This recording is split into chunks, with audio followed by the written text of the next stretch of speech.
मची हुई थी। जहाँ देखो वहाँ जगह जगह, हर घर हर मंदिर सजा हुआ था।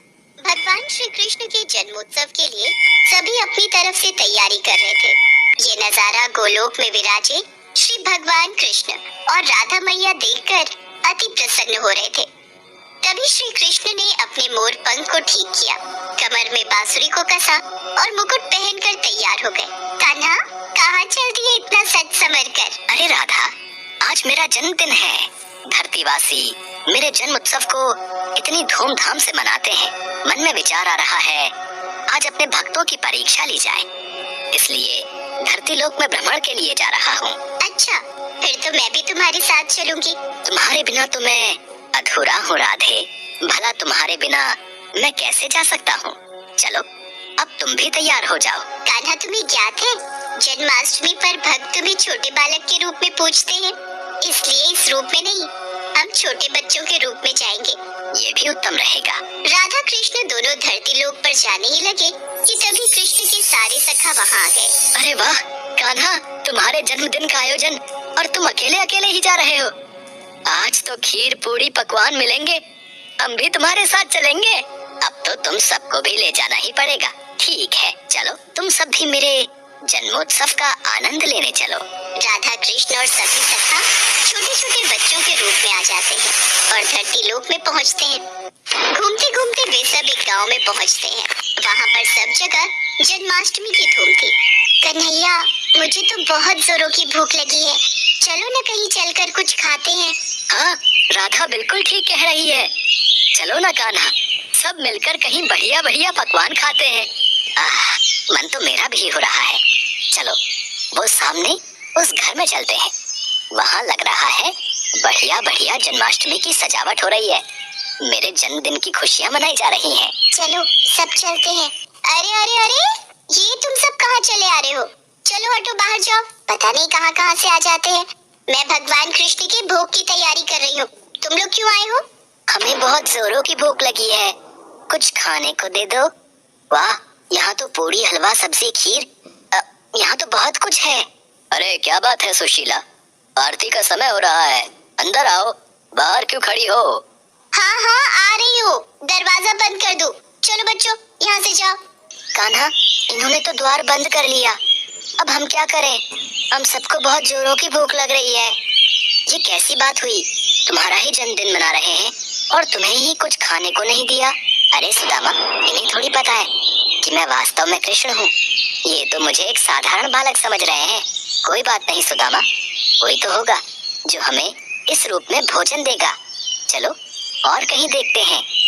राधा कृष्ण और सभी बालक बालिकाएं कुछ और जगह पर भी गए, पर वहाँ भी आरती और पूजन चल रहा था। कहीं भी उन्हें खाने को कुछ नहीं मिला। वे चलते चलते थक गए। मानव शरीर धारण किया है तो इतनी भूख तो सहन करनी ही होगी। बस एक आखिरी द्वार और खटखटाते हैं। अगर यहाँ नहीं मिला तो हम वापस गोलोक चले जाएंगे। ठीक है कान्हा, चलो इस घर में ही चलते हैं।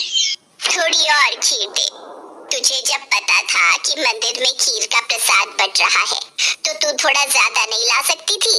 माँ जी, मंदिर में बहुत भीड़ थी, बड़ी मुश्किल से नंबर आया तो मैं बस ये थोड़ा बहुत ही प्रसाद ला पाई। अरे अम्मा, खा लो ना। वैसे भी खीर खाए कितना समय हो गया। मजदूरी करते करते हाथों में छाले पड़ गए हैं। हमारी तो ऐसी किस्मत ही नहीं कि हम रोजाना ऐसी खीर पकवान खा सके। हाँ हाँ बेटा, ये ले, तू और ले ले। थोड़ा प्रसाद बचा है, मैं खा लेती हूँ। माँ, हमें बहुत भूख लगी है, कुछ खाने को दे दो। ये लो, पहले ही थोड़ी बहुत खीर है, उसमें से भी ये बच्चे भी मांगने आ गए। कुछ नहीं है यहाँ, चलो जाओ यहाँ से। रुको माँ, मैं दरवाजा बंद करके आता हूँ। सुनिए, आज जन्माष्टमी का त्योहार है, भगवान कृष्ण का जन्मदिन।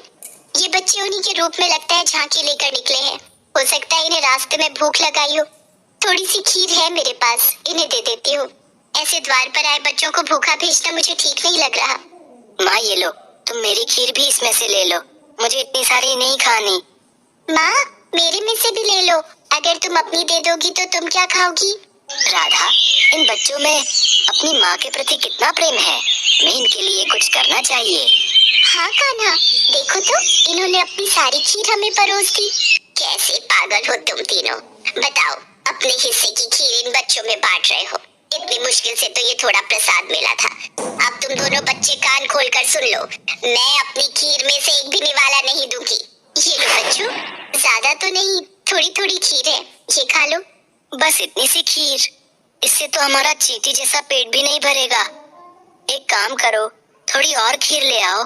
दादी थोड़ी सी अपने में से दे दो ना, आज वैसे भी भगवान कृष्ण का जन्मदिन है, हमने भी तो नहीं खाई ना, हमने भी इनको दे दी।